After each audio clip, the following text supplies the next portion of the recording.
बिस्मिल्लाहिर्रहमानिर्रहीम। अस्सलाम वालेकुम। आप देख रहे हैं हालात। मैं हूं सईद चौधरी। गेट नंबर 4 से पैगाम आ गया है वज़ीर-ए-आज़म इमरान खान साहब के लिए कि खान साहब अपना इंतज़ाम कर लो, अपना कोई बंदोबस्त करो। और फिर रेहाम खान की किताब जो है उस पर हद की इज़्ज़त का दावा करने जा रहे हैं। मुराद सईद साहब ऐलान किया उन्होंने जनाब बड़े तुम तड़के से। क्या मुराद सईद साहब वाक़तन ये दावा दायर करेंगे लंदन जाकर, और क्या कानूनी हैसियत क्या वो दावा कर सकते हैं या नहीं कर सकते? और फिर जो अपोजिशन वाले मुलाकातें कर रहे हैं, कार्ड छुपा के खेल रहे हैं अपने, और आज ज़ाहिर है मौलाना साहब की जरदारी साहब के साथ मुलाकात हुई, फिर काफ लीग वालों से मुलाकातें, फिर जहांगीर तरीन से मुलाकातें, फिर दोबारा फिर शहबाज शरीफ और जरदारी साहब आपस में कुछ गिटमिट कर रहे हैं। ये इन सब के साख जो है, जरदारी साहब कहते हैं मदारी दिखाते हैं, वो साख पे लगा हुआ है। और नवाज शरीफ साहब जो हैं उनका वो कहते हैं बड़ा मीसने ने हंसी उन्होंने स्पाट चेहरा होंगे पता नहीं लगन देते, वो दाव पे लगा हुआ है। मौलाना साहब की सियासी बसीरत का जो चर्चा है वो दाव पे लगा हुआ है। कॉम्प्रेस जमातें जो अपोजिशन में शामिल हैं, मरकज़ियत के हवाले से जो वो एक गुड जेस्चर देते हैं, वो दाव पे लगा हुआ। सारा कुछ गड़बड़ है। और फिर वज़ीर-ए-आज़म साहब जा रहे हैं जनाब रूस, इस पर भी बात करेंगे। वज़ीर-ए-आज़म साहब ने एक आध ना कुछ करना होता है, उसको क्या कहते हैं, मैं बोंगी तो बड़ा मुनासिब लफ्ज़ है, लेकिन वो वज़ीर-ए-आज़म के शान शान नहीं है। वो जो पैका है उसके बारे में तमाम वकला तंजीमों ने, ये मैं खान साहब के हवाले से ही शुरू करने लगा हूँ, ये जो तमाम वकला तंजीमें हैं, Pakistan bar council, supreme court bar association, Lahore high court bar association, Sindh bar, Punjab bar council, Lahore bar, सब ने वो जो तरमीम की है उसको आज़ादी सहाफ़त पर कदगन, आइन से मुतसादम डिक्लेयर किया है। वो कहते हैं हम चैलेंज करेंगे इसको। यूसुफ रज़ा गिलानी साहब भी ऐलान कर चुके हैं, शेरी रहमान साहब भी कर चुकी हैं, नून लीग वाले भी कहते हैं कि जनाब हम इसको चैलेंज करेंगे अदालत में। अदालत में करें चैलेंज, ठीक है।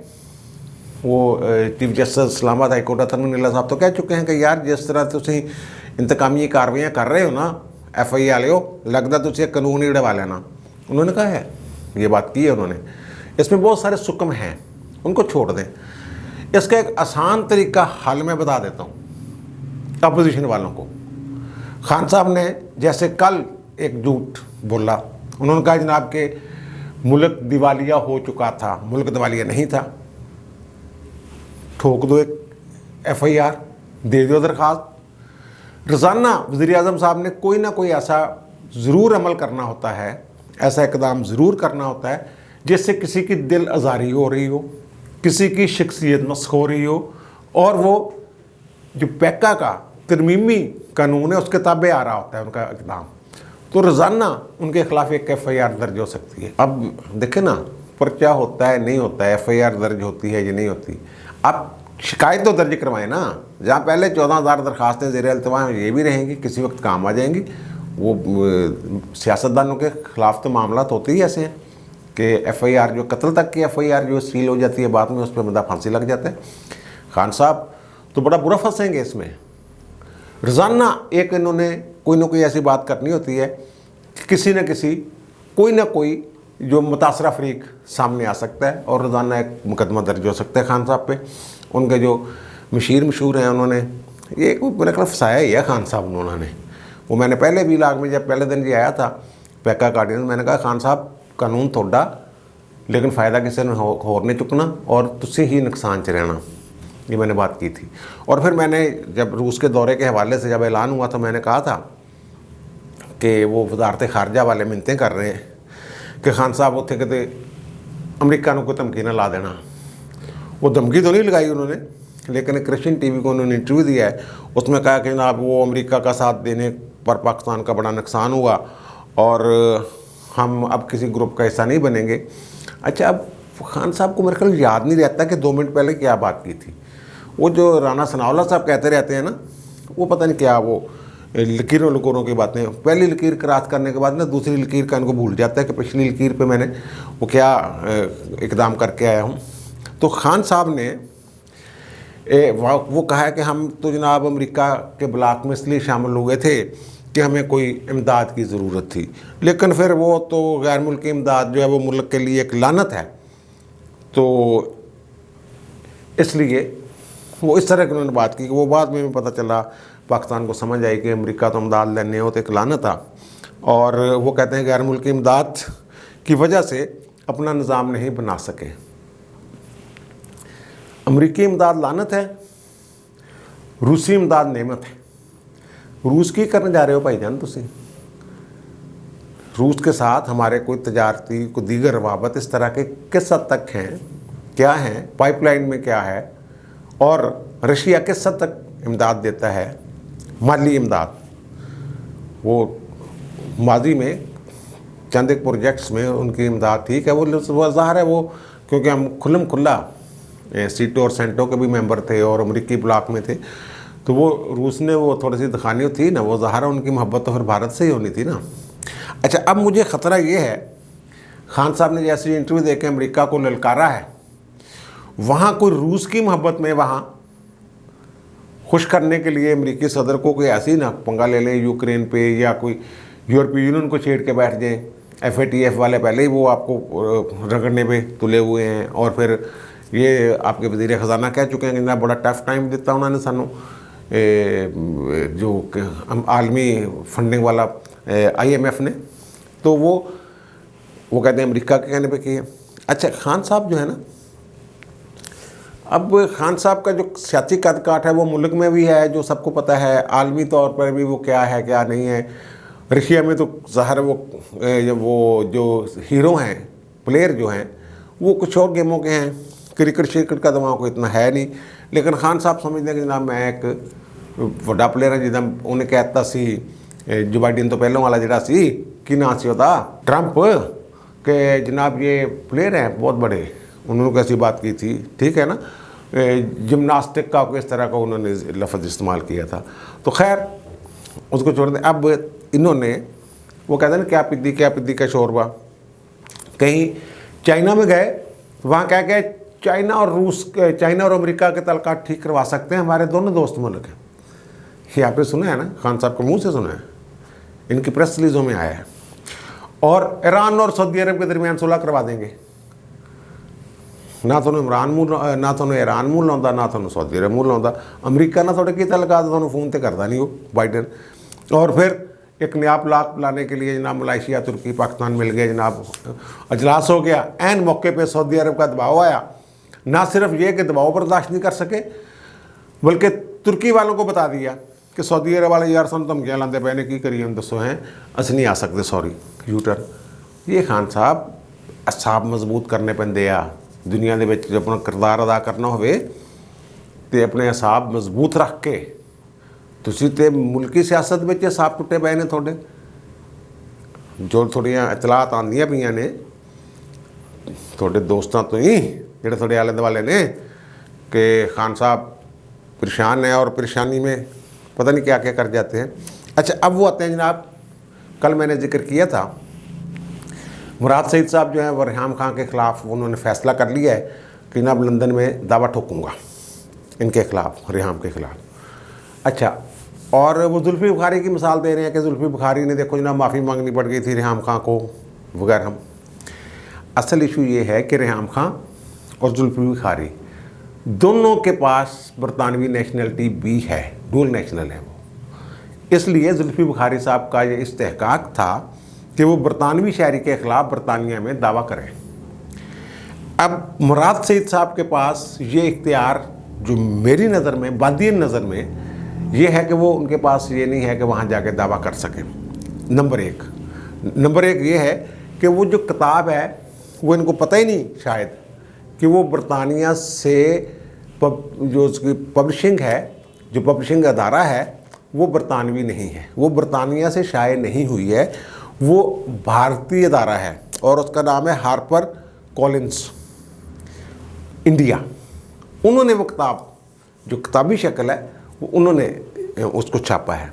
और दूसरा ये कि जब 2035-35 वाली बात आई थी ना 2013 के इलेक्शन में, इमरान खान ने एक बड़ा संगीन इल्ज़ाम लगाया था कि जो प्रिजाइडिंग ऑफिसर्स हैं डिस्ट्रिक्ट प्रिजाइडिंग ऑफिसर यानी सेशन जजेस, उनको रमदे साहब के घर में बुला के, जस्टिस खलील रमदे के घर में बुला के इफ्तिखार मोहम्मद चौधरी ने हदायत दी थी कि नून लीग नू जितवाना। उस पर इफ्तिखार मोहम्मद चौधरी ने इनके खिलाफ हरजाने का दावा किया हुआ है। खलील रहमान रमदे साहब उन दिनों थे बरतानिया में, मेरे साथ वो राब्ते में थे, तो मैंने उन्हें कहा, बताया कि ये इसके खिलाफ हरजाने का दावा करें आप बरतानिया में, मौलाना वो इफ्तिखार चौधरी साहब पाकिस्तान में कर रहे हैं।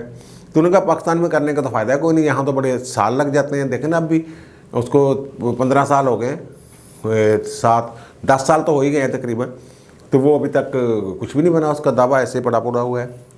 तो वो बरतानिया में उन्होंने एक लॉ फर्म को इंगेज किया जस्टिस खलील रहमान रमदे साहब ने कि दावा की तैयारी के लिए। तो उन्होंने ये नुक्ता ये लिया कि मैं, जब ये खान साहब ने फरमाया है, इल्ज़ाम लगाया है, मैं हूँ उस दिन बरतानिया में था और मैंने बरतानिया के टीवी चैनल्स पर खान साहब को सुना है ये कहते हुए। ये रमदे साहब का जो था बुनियादी नुक्ता था कि बरबनाए दावा कैसे बना, बरतानिया में बुनियाद कैसे बनी इस दावे के।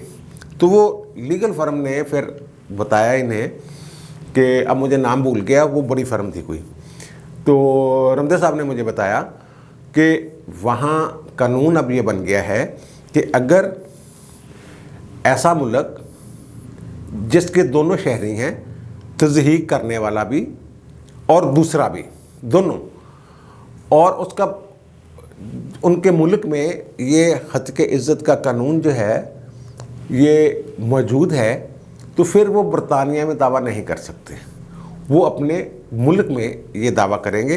अब मुराद सही साहब, अगर ये कानून अभी तक मौजूद है जिसकी बुनियाद पर रमदे साहब वहाँ दावा नहीं कर सके थे इमरान खान के ख़िलाफ़, तो मुराद सईद साहब भी मेरा ख्याल है ये दावा नहीं कर सकेंगे कि जनाब रिहाम खान से मुझे हरजाना दिलवाया जाए, क्योंकि उसका जो पब्लिशर है किताब का वो इंडिया की कंपनी है, बरतानिया की नहीं है, बरतानिया से शाये नहीं हुई है वो किताब। अगर बरतानिया से शाये हुई होती फिर ये नुक्ता बनता था कि जनाब क्योंकि ये आपकी शहरी है और आप ही के मुल्क से ये जारी हुई, जैसे अखबारात के ख़िलाफ़ दावे शावे नहीं कर देते हम, क्योंकि वो पब्लिशर प्रिंटर वहाँ का होता है और वहाँ वो रजिस्टर्ड होता है। जैसे ARY वाले वहाँ रजिस्टर्ड थे तो पकड़े गए ना, मीर साहब ने पकड़ लिया जाके, तो ये तो वहाँ रजिस्टर्ड अदारा ही नहीं है और पाकिस्तानी शहरी है वो खातून, डूल नेशनल, और उनका जो कानून है उसके मुताबिक फिर जो पाकिस्तान में दावा हो सकते हैं। मेरा ख्याल है मुराद सईद साहब को इस पर मुँह की खानी, बस हमें ऐलान कर बैठे ने और वो मुँह की ही खानी पड़ेगी। और वो गेट नंबर 4 वाली जो बात है वो भी मैं जिक्र कर देता हूँ। गेट नंबर 4 से क्या हो गया है, गेट नंबर 4 के लीडर हैं कायद तर्जमान, उनका नाम है शेख रशीद जो वज़ीर दाखिला है। मैं मुख्तलिफ व्लॉग्स में कह चुका हूँ कि शेख रशीद साहब जो हैं वो अपनी प्रेस कॉन्फ्रेंस में कोई ना कोई खबर ज़रूर देते हैं। उन्होंने गल नूं एवें सुट्टिया ना करो विच सारा खान साहब की तरह, क्योंकि उन्होंने कैबिना च ने कोई बोंगी शोंगी भी बच जाती है, लेकिन शेख रशीद की बात में कुछ ना कुछ वज़न होता है।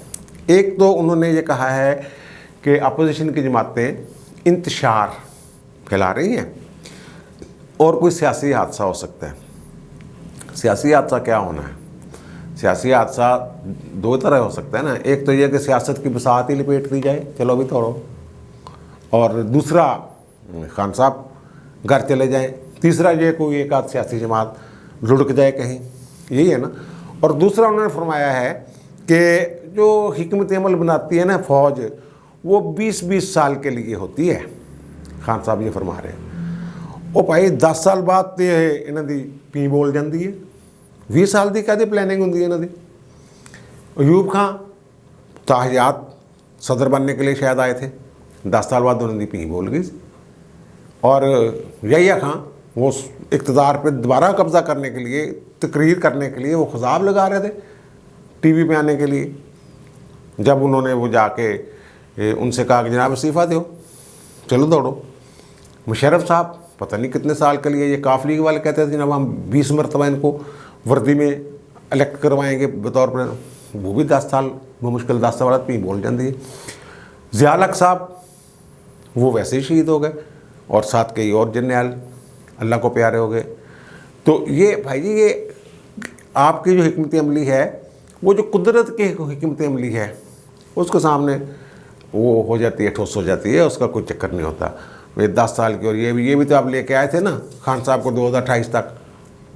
अब खुद ही गेट नंबर 4 वाले को चीखे मारते फिर रहे हैं कि यार मर गए, लुट गए, की करता खान ने साढ़े नाल, साड़ी तो नहीं बदनामी जिंदगी जी कभी नहीं हुई सी। पूरे असी मार्शल भी लाते रहे हैं,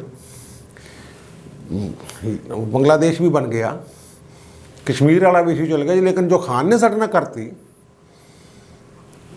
वो कारगिल में भी कुछ हो गया, सियाचिन वाला भी चलो हो गया, लेकिन जो खान ने साढ़े नाल जिन्नी बदनामी की है और अवाम के दिलों में हमारी मोहब्बत जिस तेज़ी के साथ खान साहब ने ख़त्म की है, ये मैं नहीं कह रहा, ये फौजी कह रहे हैं, वो कभी नहीं हुआ। वो कहते हैं मार्शल भी लगा तो लोगों के दिलों में हमारे खिलाफ इतनी वो नहीं हुई थी जैसे अब खान साहब ने कर दी है।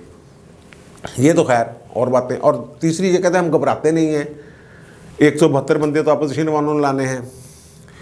अगर वो रिज़ाइन जून करने का एक जो प्लान है कि PTI वाले रिज़ाइन करते, फिर 172 कहने लेने हैं, फिर तो तुसी लेने, कोई इतमाद का वोट लेना पै जाए थोनों, चलो वो भी छोड़ दें। फिर जो शेख रशीद साहब ने एक बड़ी बात की है, अगर के वो एक सवाल के जवाब में उन्होंने कहा है, लेकिन इससे पता ये चल रहा है कि डरे हुए। उन्होंने ये कहा है कि जनाब जहांगीर तरीन साहब को मनाना चाहिए, इमरान खान साहब को। अगर 14 साल बाद नून लीग वाले काफ लीग वालों के पास चल के जा सकते हैं, तो खान साहब और जहांगीर तरीन तो पुराने दोस्त हैं, उनको मनाएं। ये सारा इशू है, जिससे पता ये चलता है कि इनको कहीं से शेख रशीद साहब को ये बता दिया गया है कि भाई जी घबराने का वक्त हो गया, शेख रशीद साहब तुसी भी अपना कोई नया ठिकाना लभो, देखो की सूरत हाल है। अब वो जहांगीर तरीन के साथ वो कहते हैं पता नहीं खान साहब जाते हैं नहीं जाते, PTI वाले इस बात को पसंद करते हैं कि नहीं करते, लेकिन शेख रशीद घाक सियासतदान है, काइयाँ सियासतदान है, मामलात को समझने वाले हैं। गेट नंबर 4 से भी उन्हें थोड़ी बहुत खबरें आती हैं, तो वो कह रहे हैं कि जहांगीर तरीन को मनाओ। और जहांगीर तरीन को मनाने के लिए फिर खान साहब को मेरे ख्याल खुद ही जाना पड़ेगा। फिर ये भी एक U-टर्न होगा, खान साहब कह रहे थे नहीं छोड़ूंगा, मैंने अपने दोस्त को देखे उसको पकड़ लिया, तो ये भी अब अच्छा। दूसरी टाइम ज़्यादा हो गया, लेकिन फिर भी मुख्तसरन गल ये है कि ये बातें हो रही हैं कि जनाब तहरीक-ए-इत्तेमाद कहाँ से आनी है, कहाँ से नहीं आनी, मुख्तलिफ चीज़ें हो रही हैं। यहाँ इन्हें मैदान जो खुला मिलेगा वहाँ से आ जाएगी, लेकिन जो अपोजिशन वाले जो मौलाना साहब, जरदारी साहब, हमजा शहबाज शरीफ, नवाज शरीफ और दीगर जो मैंगल साहब, वो सब का ये इत्फाक है मेरी इतला के मुताबिक कि सबसे पहले खान साहब को गिराएं। वो कहते हैं ना हाथी का पाँव में सबका पाँव, कोशिश इनकी ये होगी खान साहब को गिरा लिया जाए। बाकी तो फिर लपने भी नहीं ना है नहीं यार, खान साहब गिर गए तो बाकी वज़ार साहब ने की कर लेना और फिर KP ने की कर लेना। सिंध में पीपल्स पार्टी की हुकूमत है, वो चाहे जब चाहे असम्बली तोड़ दें, ये तो कोई इशू ही नहीं है।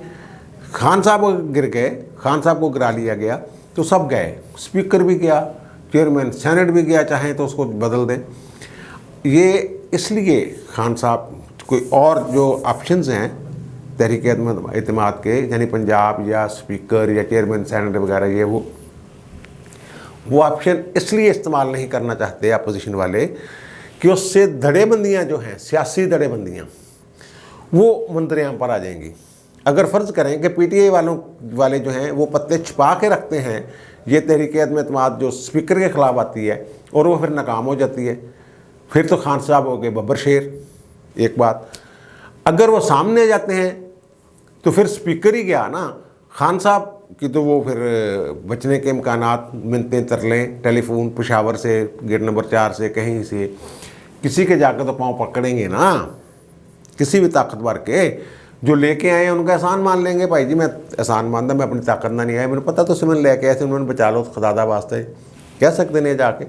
इसलिए ये सारा कुछ अपने जो हैं वो कार्ड शो नहीं कर रहे। मौलाना साहब ने बहुत पहले कहा था तहरीक-ए-इत्तेमाद लानी है तो फिर चुप करके ले आनी है, रौला नहीं पाना, और ये कर रहे हैं।